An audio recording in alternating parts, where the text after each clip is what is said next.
നമസ്കാരം. ഒരു പൊതിച്ചോറിൻ്റെ വില 15 ലക്ഷം രൂപ. എവിടെയാണ് ഈ പൊതിച്ചോറെന്ന് ആരും ഞെട്ടുമൊന്നും വേണ്ട. എന്നോട് കഴിഞ്ഞ ദിവസം ഒരു വ്യക്തി അയാളുടെ ജീവിതത്തിലുണ്ടായ സംഭവങ്ങൾ പറഞ്ഞപ്പം അയാൾ പറഞ്ഞൊരു വാചകമാണ്, ഒരു പൊതിച്ചോറിൻ്റെ വില 15 ലക്ഷം രൂപയാണ്.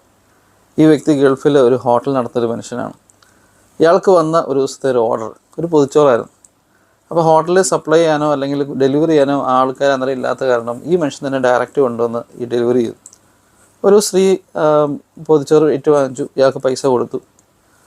നല്ലൊരു സ്ത്രീ, നല്ലതായിട്ട് സംസാരിക്കുന്നു, മലയാളിയാണ്. ഇയാളുടെ നമ്പർ ഉണ്ടായിരുന്നു. സ്ഥിരമായിട്ട് പിന്നെ പല ഫുഡുകളും ഇയാളിൽ നിന്ന് വിളിച്ച് ഓർഡർ കൊടുത്തിരുന്നു. ഇയാൾ നല്ല റെസ്റ്റോറൻറ്റ് നടത്തിക്കൊണ്ടിരിക്കുന്ന മനുഷ്യനാണ്. അങ്ങനെ കാലക്രമേണ അവരുടെ സംസാരം നല്ലതായതുകൊണ്ടും ഇയാളുടെ പെരുമാറ്റം നല്ലതായതുകൊണ്ടും ഇവർ തമ്മിലുള്ള ഒരു സൗഹൃദം വളരെയധികം വർദ്ധിച്ചു. അങ്ങനെ ഈ സൗഹൃദം വർദ്ധിച്ച് അതൊരു വേറെ ലെവലിലേക്ക് ഒരു റിലേഷൻ ആയിപ്പോയി.